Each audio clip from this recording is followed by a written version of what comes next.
உயிருடைய தமிழோடு இணைந்திருக்கிறீர்கள் ILC தமிழ். உயிருடைய தமிழில் அன்பர்களே, அரசியல் கள நிகழ்ச்சியில் தாயக உடவியலாளர் இராமதர்கள் தொடர்ச்சியாக அங்கிருந்து இணைந்து நடைபெற இருக்கின்ற பொதுத் தேர்தல் தொடர்பான கள நிலைமைகளை உயிருடைய தமிழ் உறவுகளுக்கு ஒவ்வொரு நாளும் நடைபெறுகின்ற விடயங்களை எடுத்து வந்து கொண்டிருக்கிறார். அதேபோல் இன்று கூட எங்களோடு இணைந்திருக்கின்றார். வணக்கம் இராமதரன். வணக்கம்.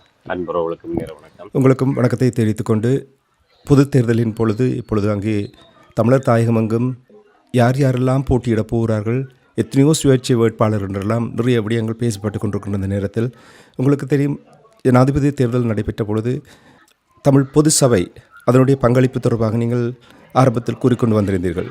சில நாட்களுக்கு முன்னதாக அவர்களுடைய நகர்வுகள் தொடர்பாக ஒரு சரியான முடிவுகள் எடுக்க முடியாத நிலை, சரியான நேரங்களில் சரியாக வழிநடத்த முடியாத ஒரு நிலை ஏற்பட்டிருந்த ஒரு மந்த நிலை ஏற்பட்டதை கூறினீர்கள். அது மட்டுமில்லாமல் சனிக்கிழமை 5ஆம் தேதி உங்களோடு உரையாடும் பொழுது நீங்கள் கூறியிருந்தீர்கள், 3 நாள் கூட்டம் நடைபெற்றது, முடிவு எட்ட முடியாத நிலையில் கூட்டம் முடிவுக்கு வந்துவிட்டது என்று 5ஆம் தேதி சனிக்கிழமை நடைபெற்றது என்று நீங்கள் கூறினீர்கள்.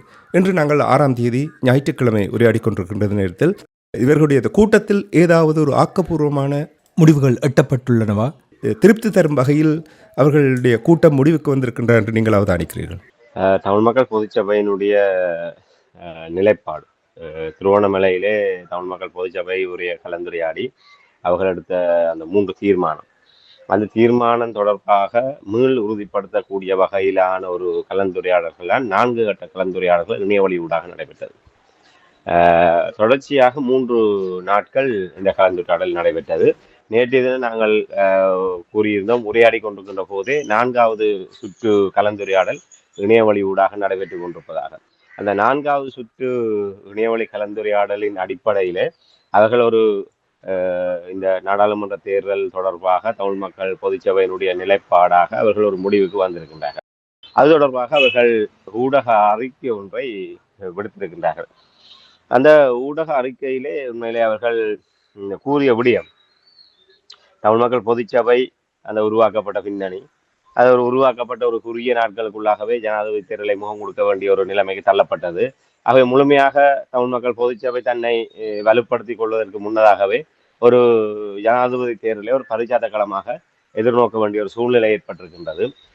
அப்படி இருந்தும் அந்த பரிச்சாத்த களத்தில் கூட தாங்கள் ஒரு புதிய ஒரு அரசியல் அணுகுமுறைக்கு ஊடாக இந்த தேர்தலிலே ஒரு பாரிய வெற்றியை பெற்றிருப்பதாகவும், இந்த புதிய அரசியல் அணுகுமுறையானது ஒரு உலகத்திலே ஒரு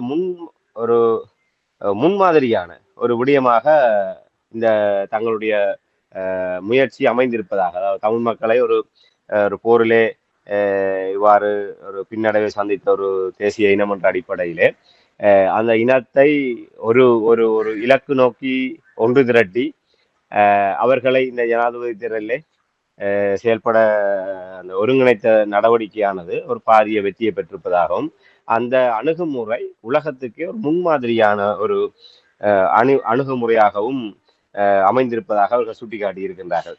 இதில் இந்த தேர்தலை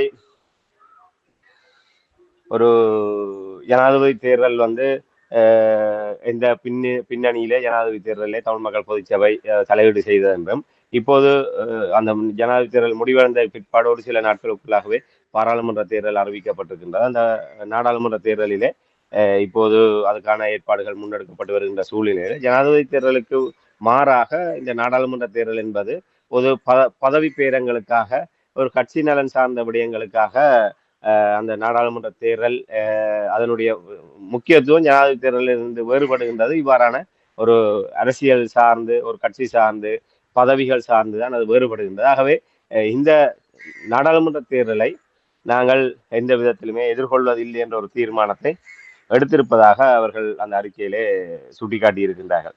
அதிலே 2024ஆம் ஆண்டு நவம்பர் 14ஆம் தேதி இடம்பெறவுள்ள ஸ்ரீலங்காவின் பாராளுமன்ற தேர்தலிலே தமிழ் மக்கள் பொதுச்சபை எந்த ஒரு வகிபாகத்தினையும் எடுப்பதில்லை என்று இந்த அதாவது அக்டோபர் 5ஆம் தேதி 2024ஆம் ஆண்டு நடைபெற்ற பொதுச்சபை கூட்டத்திலே தீர்மானிக்கப்பட்டுள்ளது என்ற ஒரு தகவலை அவர்கள் கூறியிருக்கின்றார்கள். அதே நேரத்திலே தமிழ் மக்கள் பொதுச்சபையில் அங்கம் வகிக்கின்ற அனைத்து அமைப்புகளும் இந்த தேர்தல் தொடர்பாக பொருத்தமான தீர்மானங்களை தங்கள் அமைப்பு சார்ந்து மேற்கொள்வதற்கு ஊக்குவிக்கப்படுகின்றார்கள் என்ற ஒரு விடயத்தையும் கூறியிருக்கிறார். தமிழ் மக்கள் பொதுச்சபை இந்த தேர்தலிலே எவ்விதத்திலுமே பங்கு பெறப்போவதில்லை என்றும் அதிலே அங்கம் வகிக்கின்ற அமைப்புகள் தங்களுடைய அமைப்பு சார்ந்து தங்களுடைய நிலைப்பாடுகளை அவர்கள் எடுக்கலாம் என்ற வகையிலும் இந்த விடயத்தை கூறியிருக்கின்றார்கள். அதே நேரத்தில் இப்ப இந்த தேர்தலின் பின்பு தமிழ் மக்கள் பொதுச்சபை வலுவூட்டப்பட்டதாகவும் விரிவுபடுத்தப்பட்டதாகவும் ஈழத்தமிழர் தேசத்தை கட்டமைப்பதற்காக மக்களை ஒன்று திரட்டும் தனது குறிக்கோள் நோக்கிய பணியிலே தளராது பயணிக்கும் என்பதை இவ்விடத்தில் உறுதியாக தெரிவிக்கின்றது என்று தமிழ் மக்கள் பொதுச்சபையினால் இன்றைய தினம் 6ஆம் தேதி வெளியிடப்பட்ட தீர்மானத்திலே இந்த விடயம் அறிக்கையிலே இந்த விடயங்கள் தெரிவிக்கப்பட்டிருக்கின்றன. ஆகவே இதிலே தமிழ் மக்கள் பொதுச்சபை திருவண்ணாமலை எடுத்த தீர்மானத்திலே சில வலுவல்களோடு இன்றைய தினம் வெளிவந்திருக்கின்ற இந்த அறிக்கை வெளிவந்திருப்பதை நாங்கள் சுட்டிக்காட்ட முடியும். திருவண்ணாமலையில் எடுக்கப்பட்ட முடிவானது தமிழ் தேசிய பொது கட்டமைப்பு கலைக்கப்படுகின்றது. ஜனாதிபதி தேர்தலை எதிர்கொள்வதற்காக 7 அரசியல் கட்சிகளும் சிவில் சமூகம் முனைந்ததாக உருவாக்கப்பட்ட தமிழ் தேசிய பொது கட்டமைப்பு. ஆக இந்த தமிழ் தேசிய பொது கட்டமைப்பு அதில் அங்கம் வகிக்கின்ற கட்சிகளுடைய தன்னிச்சையான செயல்பாடுகள் காரணமாக தமிழ் மக்கள் பொதுச்சபைக்குள் ஏற்பட்ட கருத்து வேறுபாடுகள், ஒரு முரண்பாடுகள், அதாவது ஒரு அந்த இலக்கை மீறி அவர்கள் செயல்படுகின்ற விடயம் தொடர்பாக சுட்டிக்காட்டி அது ஒரு வாத பிரதிவாதத்தை ஏற்படுத்திய நிலைமையில் தமிழ் தேசிய பொது கட்டமைப்பு கலைக்கப்படுகின்ற ஒரு முடிவு எடுக்கப்பட்டது. அதற்கு அடுத்ததாக தமிழ் மக்களுடைய ஒரு ஒற்றுமையினுடைய குறியீடாக தமிழ் மக்களுடைய புதிய எழுச்சியினுடைய வடிவமாக சங்கு சின்னம் பார்க்கப்பட்டது. அந்த சங்கு சின்னம் ஒரு எழுத்துப்பூர்வமான உடன்பாட்டோடு அரசியல் கட்சிகளோடு அந்த சங்கு சின்னம் தொடர்பான இணக்கப்பாடு எட்டப்பட்டது. இந்த தேர்தல் முடிவடைந்ததற்கு பிற்பாடு எந்த கட்சியுமே சங்கு சின்னத்தை தங்களுடைய சின்னமாக மாற்றுவதற்கு முயற்சிக்க கூடாது என்கின்ற ஒரு உடன்பாட்டின் அடிப்படையில் தான் இந்த 7 கட்சிகள் தமிழ் தேசிய பொது கட்டமைப்பில் உள்வாங்கப்பட்டது. ஆகவே அந்த சங்கு சின்னத்தை இவர்கள் மீறி செயல்பட்ட விடயம் தொடர்பாக கடுமையான அதிருப்தி ஒரு நிலவப்பட்ட நிலைமையில் சங்கு சின்னத்தை இந்த கட்சியுமே பயன்படுத்தக்கூடாது என்று வலியுறுத்துவதாக தமிழ் மக்கள் பொதுச்சபை சார்பாக அதை வலியுறுத்துவதாக பொது கட்டமைப்பு கலைக்கப்பட்டது. பொது கட்டமைப்பு சார்பாக பயன்படுத்தப்பட்ட சங்கு சின்னத்தை இந்த தேர்தலை யாருமே பயன்படுத்தக்கூடாது என்று வேண்டுகோள் விடுப்பதாகவும் தமிழ் மக்கள் பொதுச்சபை இந்த தேர்தலில் இருந்து ஒதுங்கி இருப்பதாக 3 தீர்மானங்கள் அதில் எடுக்கப்பட்டது. மிக முக்கியமான தீர்மானமாக இந்த 3 தீர்மானம் எடுக்கப்பட்டது. இன்று வெளிவந்திருக்கின்ற இந்த அறிக்கையிலே முதல் 2 தீர்மானங்களும் இருட்டடிப்பு செய்யப்பட்டிருக்கின்றது. கடைசியாக தமிழ் மக்கள் பொதுச்சபை இந்த தேர்தலிலே பங்கெடுப்பதில்லை என்கின்ற அந்த தீர்மானத்தை, 3வது தீர்மானத்தை மானே தேனே பொன்மானே போட்டு அவர்கள் அதை மெருகூட்டி ஒரு பக்க அறிக்கையாக கொடுத்திருக்கின்றார்கள். ஒரு தீர்மானத்தை, 2 தீர்மானத்தை இருட்டடிப்பு செய்துவிட்டு அந்த ஒரு தீர்மானத்தை மட்டுமே இவர்கள் ஏதோ பெரிய வரலாற்று சுருக்கம் போன்று அதை வெளிப்படுத்தி இருக்கிறார். ஆகவே தமிழ் மக்கள் பொதுச்சபை நாங்கள் நேற்றைய தினம் மிக தெளிவாக ஆணித்தரமாக கூறியிருந்தோம். தமிழ் மக்கள் பொதுச்சபையிலே இருப்பவர்கள் இவ்வாறு அறிக்கைகளுக்கு பின்னால் ஒளிந்து கொண்டு தமிழ் மக்களை வழிநடத்த முடியாது. இன்று இந்த அறிக்கையிலே அவர்கள் மிகப்பெரிய வெற்றி பெற்றதாக தங்களை தாங்களே தம்பட்டம் அடித்துக் கொள்கின்றார்கள். இது நாங்கள் ஆரம்பத்தில் குறிப்பிட்டதை போன்று தமிழ் மக்கள் பொதுச்சபையில் இருக்கின்ற ஒரு சிலருக்கு ஏதோ தாங்கள்தான் வரலாற்றிலே என்றுமே தமிழ் மக்களுடைய வரலாற்றிலே இப்படியான ஒரு முயற்சிகள் எதுவுமே இடம்பெறவில்லை, ஏதோ தாங்கள் இப்படி ஒரு முயற்சியை தொடங்கியதன் பிரகாரம் தான் தமிழ் மக்கள் இவ்வாறு தேசமாக ஒன்றிணைந்திருக்கின்றார்கள்.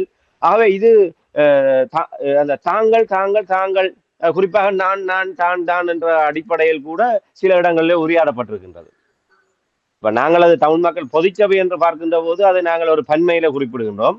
ஆனா அதில் இருக்கின்ற ஒரு சிலர் ஒருமையிலே அதற்கு தாங்கள் தான் காரணம், தாங்கள் தான் இந்த விடயத்தை கையில் எடுத்ததன் காரணமாகத்தான் இந்த விடயம் வந்திருக்கின்றது, ஒரு வரலாற்றிலே ஒரு மிகப்பெரிய ஒரு அடைவை நாங்கள் அடைந்திருக்கின்றோம் என்ற தன்னிறைவோடு அவர்கள் இப்போது இந்த விடயத்திலிருந்து அவர்கள் ஒதுங்கிக் கொள்கின்ற ஒரு நிலைமையை அவதானிக்கக்கூடியதாக இருக்கின்றது.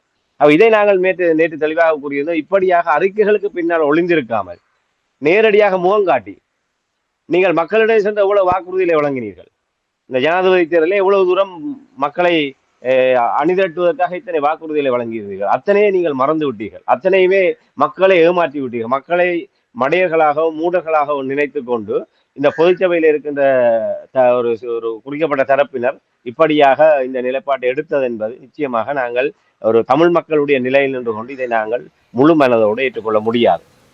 இந்த அறிக்கை கூட ஒரு பலகீனமான அந்த முக்கியமான 2 தீர்மானங்கள் அது தொடர்பாக அவர்களுக்கு எந்த விளக்கமும் இல்லை.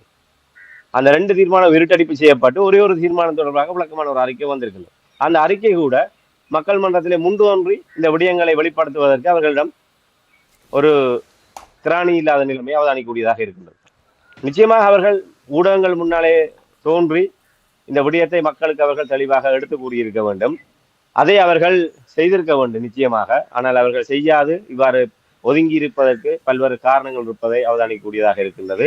அவர்களை பொறுத்தவரையிலே ஒரு சில நோக்கங்களுக்காக அவர்கள் செயல்பட்டுகின்றார்கள் என்பதை இதன் மூலமாக நாங்கள் அறியக்கூடியதாக இருக்கின்றது. மக்களிடையே பல்வேறு ஐயப்பாடுகள் இருக்கின்றது. தமிழ் மக்கள் பொதுச்சபை, தமிழ் தேசிய பொதுக்கட்டமைப்பு இதை முன்னின்று செயல்பட்டவர்கள் தொடர்பாக, அவர்களுடைய முன்னணி தொடர்பாக, அவர்களுடைய பின்னணி தொடர்பாகவும் மக்களிடையே பல ஐயப்பாடுகள் இருக்கின்றது.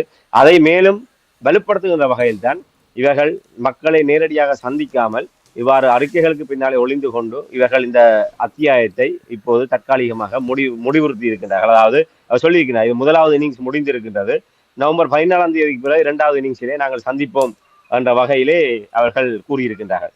இந்த நவம்பர் 14ஆம் தேதி வரை இவர்கள் காத்திருக்க வேண்டிய அவசியம் இல்லை. தமிழ் மக்கள் பொதுச்சபை என்பது தமிழ் மக்களுக்கான ஒரு பொது தளத்திலே ஒரு மக்கள் சார் கட்டமைப்பிலே வலுப்படுத்தப்பட வேண்டிய ஒன்று. அது தேர்தல்களுக்காகவோ அரசியல் கட்சிகளுக்காகவோ காத்திருக்கின்ற விடயம் அல்ல. அவை இந்த அமைப்புகள், இந்த குடிசார் அமைப்புகள், இந்த மக்கள் அமைப்புகள் அனைத்துமே தேர்தலோடு நெருங்கியாக பின்னி பிணைந்து செயல்படுகின்ற ஒரு அமைப்புகள் அல்ல.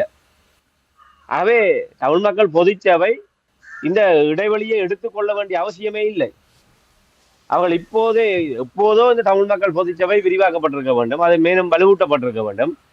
இதற்காக இவர்கள் காலவாசம் எடுத்திருப்பதானது மேலும் இவர்கள் தங்களை நியாயப்படுத்துவதற்கான காரணங்களை தேடிக்கொள்வதற்கும், மக்களுடைய விமர்சனங்களுக்கு பயந்து இப்போதே இவர்கள் மக்களை அமைப்புகளை சந்திப்பார்களாக இருந்தால் இவர்கள் மிகப்பெரிய ஒரு நெருக்கடிகளை தமிழ் மக்கள் பொதுச்சபைக்குள்ளாக இவ்வாறான நெருக்கடிகளை எதிர்கொண்டார்களோ அதே நெருக்கடிகளை வெளியே சந்திக்க வேண்டி வரும்.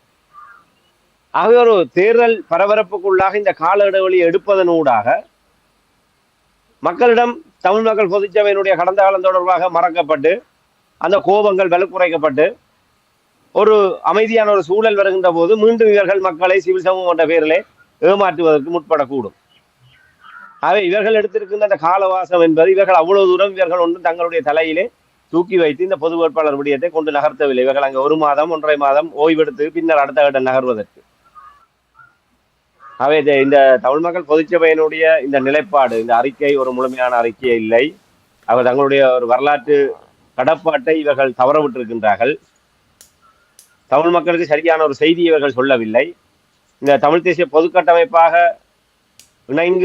இணங்கி செயல்பட்டதற்கு அமைவாக இந்த கட்சிகள் செய்த துரோகங்கள், சங்க சின்னத்திலே இவர்கள் ஒரு அரசியல் தரப்பினர் தங்களுடைய வசப்படுத்தியது, ஒரு அறத்தை மீறியதாக அவர்கள் எவ்வாறு அந்த சங்க சின்னத்தை அபகரித்துக் கொண்டார்கள். இதிலே மக்களுக்கு நாங்கள் என்ன செய்தியை சொல்ல போகின்றோம்.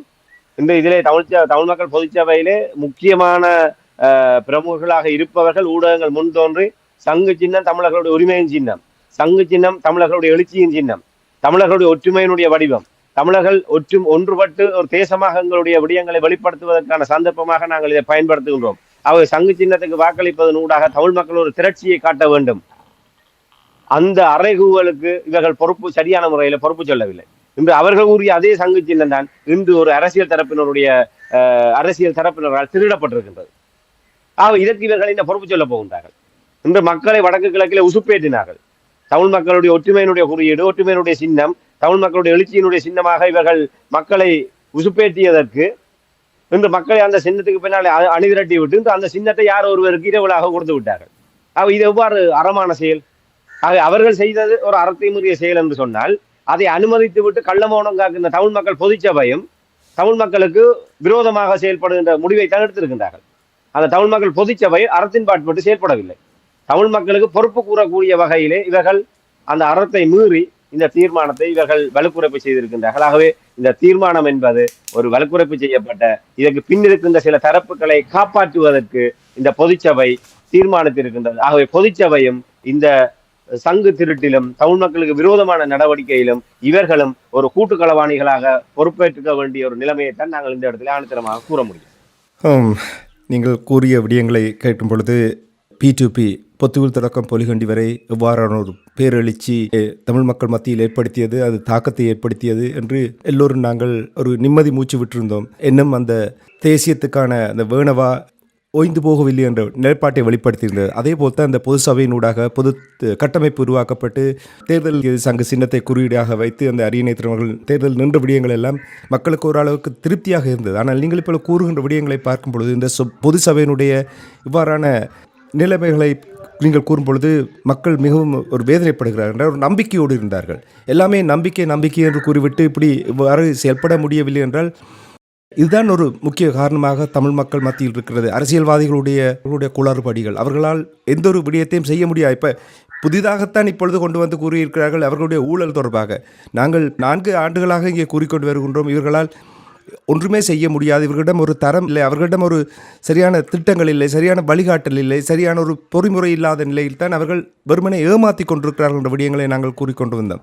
ஆனால் இராமேந்திரன், இப்போ நீங்கள் கூறியது கேட்டுக்கொண்டிருக்கும் பொழுது மிகவும் கடினமாக என்றால் சங்கு சின்னம் ஒரு பிரபலியம் அடைந்து விட்டது. எவ்வாறு சில ஆண்டுகளுக்கு முன்னதாக வீட்டு சின்னம் பிரபலியம் அடைந்ததோ அதேபோல் சங்கு சின்னம் பிரபலியம் அடைந்திருக்கின்றது. இவர்கள் இப்படி கொண்டு வந்து இவ்வாறான நிலைமைகளை ஏற்படுத்தும் பொழுது தமிழ் மக்கள் இன்னும் இந்த நிலையிலிருந்து தங்களை விடுவித்துக் கொள்ளப் போகிறார்கள். அதாவது தமிழ் தேசியத்தோடே நாங்கள் இருக்க வேண்டும், சிங்கள தேசியத்தோடு நாங்கள் இருந்துவிட்டு போகலாம் என்ற ஒரு நிலைப்பாட்டில் தான் அவர்கள் வரப்போகிறார்கள். பொது கட்டமைப்பினூடாக சங்கு சின்னம் தொடர்பாக நீங்கள் கூறும் பொழுது இந்த நிலைமைக்கு புறசக்தி ஒரு முக்கியமான ஒரு காரணமாக கூறப்படுகின்றது. இது தொடர்பாக நீங்கள் ஏதாவது அறியக்கூடியதாக இருந்ததா? உண்மைதான். உண்மையிலே இந்த தமிழ் மக்கள் பொதுச்சபை இந்த இவ்வாறான ஒரு தடுமாற்றமான நிலைமைக்கு வருவதற்கு காரணம் தமிழ் தேசிய பொது கட்டமைப்புக்குள் இருந்த கட்சிகள், அதற்கு வெளியாக ஒரு புறசக்தி, குறிப்பாக இன்று பரவலாக ஊடகங்களிலே அலசப்படுகின்ற விடயம் லைக்கா என்கின்ற அந்த பெருமுதலாளிகளுடைய தொடர்பு. ஏற்கனவே இந்த லைக்காவினுடைய வகிபாகம் ஊடகங்களிலே அரசல் புரசலாக வந்திருந்தது. கிட்டத்தட்ட பெருந்தொகை நிதியை அவர்கள் இந்த தமிழ் பொது வேட்பாளர் விடயத்துக்காக வழங்க முன் வந்திருந்தார்கள் என்று. ஆகவே அவர்கள் இந்த நிதியை வழங்கிய போது நாங்கள் ஒரு விடயத்தை கூற வேண்டும். அப்போது சில ஊடகங்களிலே, சில இணைய ஊடகங்கள், இந்த தமிழ் தேசிய பொதுக்கட்டமைப்பிலே இருக்கின்ற சில கட்சிகள் அவர்கள் அறத்தை மீறியதாக இவ்வாறான உரையாடல்களிலே நடைபெறுகின்ற விடயங்களை தங்களுடைய அந்த ஊடக தொடர்பினூடாக அந்த தகவல்களை வெளியே சொல்லி அதை ஒரு எதிர்மறையான, உண்மையிலே ஒரு ஆக்கபூர்வமாக வலுப்படுத்தக்கூடிய தகவல்களாக வெளிவந்தால் பரவாயில்லை. ஆனால் அது எதிர்மறையான தாக்கத்தை செலுத்தக்கூடியதான செய்திகளை வெளியிடுகின்ற பண்பு, ஒரு ஒரு அநாகரிகமான பண்பு இந்த தமிழ் தேசிய பொதுக்கட்டமைப்பில் இருக்கின்ற ஒரு சில அரசியல் தரப்பினரிடம் இருக்கின்றது. கடந்த தமிழ் மக்கள் பேரவையினுடைய காலத்திலும் இது நடந்ததை நாங்கள் நேரடியாக அனுபவபூர்வமாக உணர்ந்திருக்கின்றோம். அது இன்று வரை 5 ஆண்டுகள் கடந்து தொடர்கின்றது. அதனுடைய ஒரு வெளிப்பாடுதான் இந்த லைக்கா 2.5 கோடி நிதியை ஜனாதிபதி தேர்தலிலே பொது வேட்பாளருக்காக வழங்கி இருக்கின்ற ஒரு செய்தி அந்த இணைய ஊடகத்தின் ஊடாக வெளிவந்திருந்தது. இப்ப இது தொடர்பாக லைக்கா தரப்பினரிடம் இருந்த ஒரு அதிருப்தி வெளிவந்ததாக அறியக்கூடியதாக இருந்தது. நாங்கள் எல்லா கட்சிகளுக்கும் தென்னிலங்கையிலே போட்டியிடுகின்ற எல்லா தரப்பினருக்குமே நாங்கள் பாரிய தொகை நிதிகளை கொடுத்திருக்கின்றோம். ஆனால் எவருமே மூச்சு விடவில்லை. ஆனால் தமிழ் தரப்புக்கு நாங்கள் ஒரு சிறிய தொகையை கொடுத்தோம், அது உடனடியாக வெளியே வந்து விட்டது என்ற வகையிலே அந்த தமிழ் தரப்பினுடைய அந்த ஒரு அநாகரிகமான பண்பியல்பு தொடர்பாக லைக்கா தரப்பிடம் இருந்து அப்படியான ஒரு உரையாடல் நடைபெற்றதாக நாங்கள் அறியக்கூடியதாக இருந்தது. அவர் சிந்தித்து பாருங்கள், அவர்கள் வியாபாரிகள், வியாபாரிகள் என்ற அடிப்படையிலே அவர்கள் இலங்கையிலே ஒரு வியாபார முதலீட்டாளர்கள். நாங்கள் பார்க்கின்றோம் அல்லிராஜா சுபாஸ்கரன் என்பவர் ஒரு நல்லுரை புறப்படமாக ஒரு ஈழத்தமிழராக ஐரோப்பிய ஒன்றியத்திலேயே மிகப்பெரிய ஒரு வர்த்தக பிரமுகராக ஒரு தொழில் சாம்ராஜ்யத்தை வைத்திருக்கின்ற ஒரு பெரும் புள்ளியாக நாங்கள் பார்க்கின்றோம். அவர் ஒரு ஈழத்தமிழர் என்ற அடிப்படையில் ஈழத்தமிழர்களுக்கு ஒரு ஏதுவான முதலீடுகளையோ திட்டங்களையோ அவர் செய்வார் என்ற ஒரு நம்பிக்கை தமிழ் மக்களிடம் இருந்தது. ஆனால் இலங்கை என்கின்ற ஒரு நிலைக்குள்ளாக பார்க்கின்ற போது அவர் இலங்கையினுடைய ஒற்றையாட்சி அரசியல் அமைப்பு, அந்த கடும்போக்குவாத சிங்கள தரப்பினர், சிங்கள எதிர்ச்சதிகாரமாக குடிகொண்டிருக்கின்ற அந்த ஆட்சி பீடம் அவர்களுக்கு இணங்கி போகக்கூடிய வகையில இல்லை அவர்களுக்கும் ஏதாவது சலுகைகளை கொடுக்கக்கூடிய வகையில நேரடியாகவும் மறைமுகமாகவும் அவர்களுடைய விடயங்களிலே இவர் தொடர்படக்கூடிய வகையிலான ஒரு பங்களிப்பின் ஊடாகத்தான் இலங்கையிலே ஒரு தொழில் ஸ்தாபனத்தை கொண்டு நடத்த முடியும் என்ற ஒரு அடிப்படையில் லைக்கா நிறுவனம் செயல்பட்டு வருகின்றது. அதை நாங்கள் மறந்துவிட முடியாது. இந்த இலங்கையில செயல்படுகின்ற போது அவர்கள் அவ்வாறு இலங்கை ஆட்சியாளர்களுக்கு அவ்வாறான விடயங்களை அவர்கள் நேரடியாகவும் மறைமுகமாகவும் சில விடயங்களை செய்துதான் அவர்கள் தங்களை நிலைநிறுத்த முடியும். ஆனால் அப்படிப்பட்ட ஒரு வியாபார நோக்கத்தோடு தான் இந்த தமிழ் பொது வேட்பாளர் விடயத்துக்கு அவர்கள் பங்களிப்பு செய்திருக்கின்றார்கள் என்பது இன்று நிரூபணமாக இருக்கின்றது. தமிழ் மக்கள் பொதுச்சபையானது இவ்வாறு ஒரு அரசியல் ரீதியாக சர்ச்சைக்குள்ளாக்கப்படுவதற்கும் இந்த சங்கு சின்னம் இவ்வளவு தூரம் சந்தி சிரிக்கக்கூடிய அளவுக்கு கொண்டு வந்து நிறுத்தப்பட்டதற்கு அந்த சக்தி எல்லாம் இதற்கு காரணம் என்பது இன்று பலராலும் வெளிப்படுத்தப்பட்டு கொண்டிருக்கின்றன. இன்று ஆங்கில ஊடகங்கள், தென்னிலங்கையிலிருந்து வருகின்ற ஆங்கில ஊடகங்கள், சிங்கள ஊடகங்கள் தங்களுடைய முதன்மை செய்தியாக இந்த விடயத்தை பிரசுரித்திருந்தன. அள்ளிராஜா சுபாஸ்கரனுடைய ஏற்பாட்டிலே தமிழ் மக்கள் தமிழ் அரசியல் பரப்பிலே ஒரு புதிய கூட்டணி ஒன்று உருவாக்கப்பட்டு வருகின்றது. அந்த கூட்டணியின் ஊடாக தேர்தலை சந்திக்க போகின்ற செய்தி தென்னிலங்கை ஊடகங்களில் முதன்மை செய்தியாக்கப்பட்டிருந்தது. அது இந்த ஜனநாயக தமிழ் தேசிய கூட்டமைப்பு இல்லை தமிழ் தேசிய பொது கட்டமைப்பாக இவர்கள் சங்கு சின்னத்திலே போட்டியிடுவது என்று முடிவெடுத்த போது அதோடு இந்த விடயம் பொருத்தி பார்க்கப்பட்டு லைக்காவினுடைய பின்னணியில் தான் இந்த சங்கு சின்னத்தை இவர்கள் அரசியல் மயப்படுத்த போகின்ற செய்தி வெளிவந்தது. இன்று தமிழ் தேசிய பொது கட்டமைப்பும் கலைக்கப்பட்டு அது ஜனநாயக தமிழ் தேசிய கூட்டணியாக ஒரு ஒரு 5 கட்சிகள் கொண்ட ஒரு தரப்பாக மாற்றப்பட்டு இன்று அவர்களுடைய கைகளிலே சின்னம் போயிருக்கின்றது.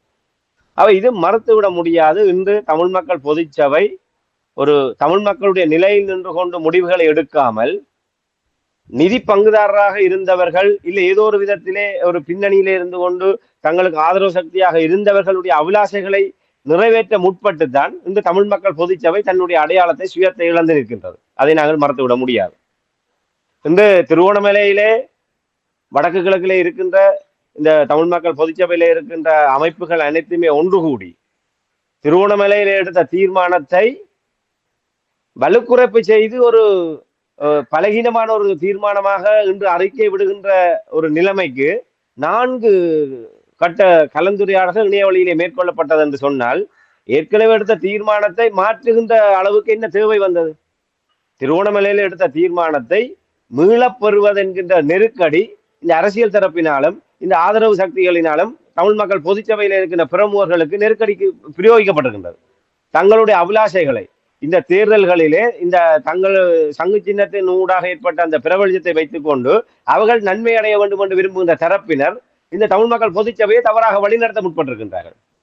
இதன் காரணமாகத்தான் திருவோணமலையில் எடுத்த தீர்மானத்தை எதற்காக நீங்கள் அங்கே கூடினீர்கள்?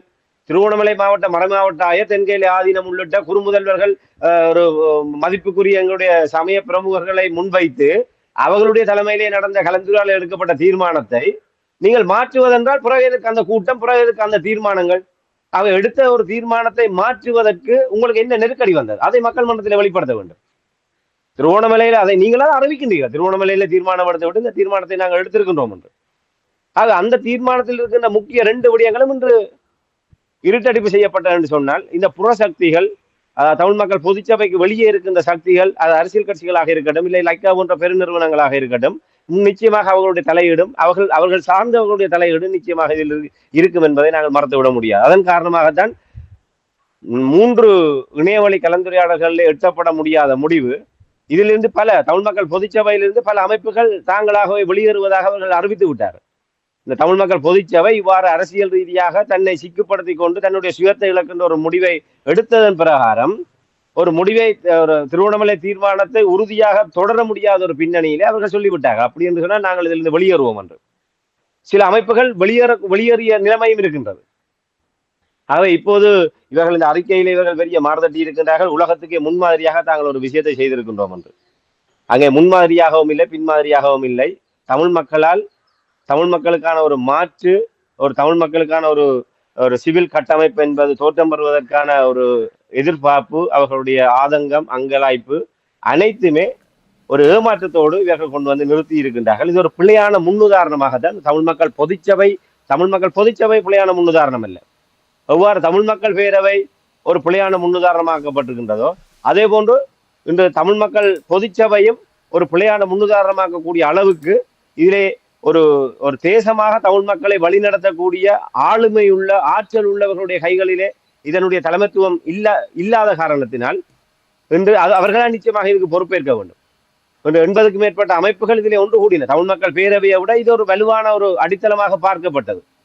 தமிழ் மக்கள் பேரவையில் கூட இப்படியான அமைப்புகள் உள்வாங்கப்படவில்லை. ஆனால் தமிழ் மக்கள் பொதுச்சபையிலே வடக்கு கிழக்கிலே 80க்கும் மேற்பட்ட அமைப்புகள் அதில் இணைந்து பெயரளவிலே ஒரு கணிசமான அமைப்புகள் அதிலே செல்வாக்குள்ள மக்கள் அமைப்புகளாக இருந்தன. ஏனையவை ஒரு மட்டுப்படுத்தப்பட்டதாக இருந்தன. எப்படி பார்த்தாலும் ஒரு வடக்கு கிழக்கை தழுவியதாக ஒரு குடிசார் கட்டமைப்பாக இந்த தமிழ் மக்கள் பொதுச்சபை ஒரு வலிமையாக பார்க்கப்பட்டது. அப்படி பார்க்கப்பட்ட ஒரு அமைப்பை ஒரு மாதத்துக்குள்ளாகவே இப்படியாக அரசியல் தலையீடுகள் காரணமாக, புறசக்திகளுடைய நெருக்கடிகள் காரணமாக இவர்கள் தாங்களே சுயமிழப்பு செய்து இந்த தமிழ் மக்கள் பொதுச்சபை என்பது தமிழ் மக்கள் இனிமேல் யாராவது தமிழ் மக்களுடைய ஒற்றுமை ஒரு தேசமாக அணிதிரள்வோம், தமிழ் மக்களுடைய வரலாற்று கடமை என்று யாராவது சொல்வார்களாக இருந்தால் அவர்களை தமிழ் மக்கள் வெறுத்தொதுக்கக்கூடியதான ஒரு மிக பிள்ளையான ஒரு முன்மாதிரியை இந்த தமிழ் மக்கள் பொதுச்சபை இந்த தேர்தலின் மூலமாக தமிழ் மக்களிடையே நிலைநிறுத்தி இருக்கின்றது என்பதை தான் நாங்கள் இந்த இடத்துல வேதனையோடு பதிவு செய்ய முடியும். என்ன உண்மை நீங்கள் கூறுவதை கேட்கும் பொழுது தமிழ் மக்கள் இதுவரையில் பொதுவான ஒரு கட்டமைப்பை உருவாக்கி எல்லோரையும் இணைத்துக் கொண்டு அரசியல் கலக்காமல் செயல்பட வேண்டும் என்று எதிர்பார்ப்போடு இந்த பொது சபைக்கு எவ்வளவு ஆதரவு வழங்கினார்கள் என்பது அரசு தலைவருக்கான தேர்தலின் பொழுது மக்கள் அளித்த வாக்கு. இனி புலம்பெயர்ந்து வாழுகின்ற நாடுகளிலும் இவ்வாறான ஒரு நிலைப்பாடு தான் மக்கள் இருந்தார்கள். அதாவது ஒரு சரியான கட்டமைப்பு உருவாக்க மாட்டார்களா, சரியான ஒரு ஃப்ரேம் ஒர்க்கை உருவாக்க மாட்டார்களா, சரியான ஒரு செயல் குழுவை ஏற்படுத்த மாட்டார்களா என்றெல்லாம் கேட்கும் பொழுது இவர்கள் அதிகமானவர்கள் ஆலோசனை வழங்குகிறவர்கள். இவர்களே இவ்வாறாக செயல்பட்டிருக்கிறார்கள் என்று சொன்னால் மக்கள் எங்கே போவதென்று தெரியாமல் இருக்கின்றது. இதுதான் ஒரு அபாய நிலையை இவர்கள் ஏற்படுத்தி கொண்டு மீண்டும் தமிழர்களுக்கு துரோகம் செய்பவர்கள் தமிழர்கள், தமிழ் அரசியல்வாதிகளாக இருக்கட்டும். இனி விவரங்கள் நீங்கள் கூறிய விடயங்களை பார்த்தீர்கள் என்றால் வேறு நாடுகள் இருப்பவர்களும் அதே மாதிரியான நிலைப்பாட்டில் தான் இருக்கிறார்கள். இனி தமிழர்கள் வென்றுவிடக்கூடாது என்பதிலும் மிகவும் கரிசனையாக இருக்கிறார்கள். எப்பொழுதுமே ஒரு குழப்பநிலையில் வைத்திருக்க வேண்டும் என்று அரசியல்வாதிகளும் இருக்கிறார்கள். எங்களுடைய தமிழ் தரப்பினர் சிலர் இருக்கிறார்கள் அரசாங்கங்களோடு சேர்ந்து செயல்படுவதற்கு. இந்த நிலை மாற்றத்தை இந்த பொது சபை இன்னும் அதுக்கு வலு சேர்த்து விட்டிருக்கின்றதே தவிர இது ஒரு சரியான பாதையை காட்டப் போவதில்லை என்பதை நீங்கள் கூறும் பொழுது வேதனையாகத்தான் இருக்கின்றது. சரி, நாங்கள் நிகழ்ச்சியை இன்றைய கொண்டு வர வேண்டும். ராமேந்திரன், நேற்றைய தினம் சனிக்கிழமை நாங்கள் உரையாடும் பொழுது தமிழரசு கட்சியில் ஸ்ரீதரன் அவர்களும் சுமந்திரன் அவர்களும் போட்டியிடுவார்கள் என்பதை அவர்கள் உறுதிப்படுத்திய விடயத்தை நீங்கள் கூறினீர்கள். அதேபோல் டிடிஎன்ஏனுடைய நிலைப்பாட்டையும் கூறியிருந்தீர்கள். தமிழ் தேசிய மக்கள் முன்னணியும் கூட தங்களுடைய வேட்பாளர் பட்டியலை வெளியிட்டிருப்பதாக கூறப்படுகின்றது. அதை எங்களுடைய உறவுகளுக்கு கூறுவீர்களா? நிச்சயமாக யாழ்ப்பாணம் கிளிநொச்சி தேர்தல் மாவட்டத்துக்கு உட்பட்டு 9 வேட்பாளர்கள் ஒரு கட்சி சார்பாக முன்னிலைப்படுத்தப்பட வேண்டும். கட்சி சுயேட்சை இந்த தேர்தலை போட்டியிடுகின்ற தரப்பினர் 9 வேட்பாளர்களுடைய வேட்புமனுக்கள் தாக்கல் செய்யப்பட வேண்டும். நேற்றைய தினம் அவர்களுடைய யாழ்ப்பாணத்தில் இருக்கின்ற கட்சி அலுவலகத்திலே கட்சியினுடைய தலைவர் கஜேந்திரகுமார் பொன்னம்பலம் அவர்களுடைய முன்னிலையிலே வேட்பாளர்கள் தங்களுடைய வேட்புமனுகளை கையெழுத்திட்டு தங்களுடைய அந்த தெரிவு உறுதி செய்யப்பட்டிருக்கின்றது. அந்த வகையிலே கஜேந்திரகுமார் பொன்னம்பலம், செல்வராஜா கஜேந்திரன், கனகரத்னம் சுகாஸ் மற்றும் அவர்களுடைய கட்சியைச் சேர்ந்த சட்டத்தரணி காண்டீவன், அதே போன்று பெண்கள் 3 பேர் அதிலே அவர்களுடைய இதில் தெரிவில கொண்டு வரப்பட்டிருக்கின்றார்கள். ஆக இவர்கள் உள்ளிட்ட 9 பேருடைய பெயர்கள் நேற்றைய தினம் அறிவிக்கப்பட்டிருக்கின்றன. தமிழ் தேசிய மக்கள் முன்னணி சார்பாக யாழ்ப்பாணம் கிளிநொச்சி தேர்தல் மாவட்டத்திலே போட்டியிடுபவர்களுடைய விவரம் அறிவிக்கப்பட்டிருக்கின்றது. இனிமேல் வன்னி உள்ளிட்ட ஏனைய இடங்களுடைய விவரங்கள் அவர்கள் இதுவரை வெளியிடவில்லை. ஆக இப்போது தமிழ் தேசிய மக்கள் முன்னணி சார்பிலே டிடிஎன்ஏ சார்பிலே வன்னிக்கான பெயர் பட்டியல் நாங்கள் நேற்றைய தினம் தெரிவித்திருந்தோம். இப்போது தமிழ் தேசிய மக்கள் முன்னணி யாழ்ப்பாணம் கிளிநொச்சி தேர்தல் தொகுதிக்கான தங்களுடைய வேட்புமனுக்களை இவர்கள் இவ்வாறு அறிவித்திருக்கின்றார்கள். இதிலே கஜேந்திரகுமார் பொன்னம்பலம், செல்வராஜா கஜேந்திரன் ஆகியோர் ஏற்கனவே நாடாளுமன்ற உறுப்பினர்களாக இருந்தவர்கள்.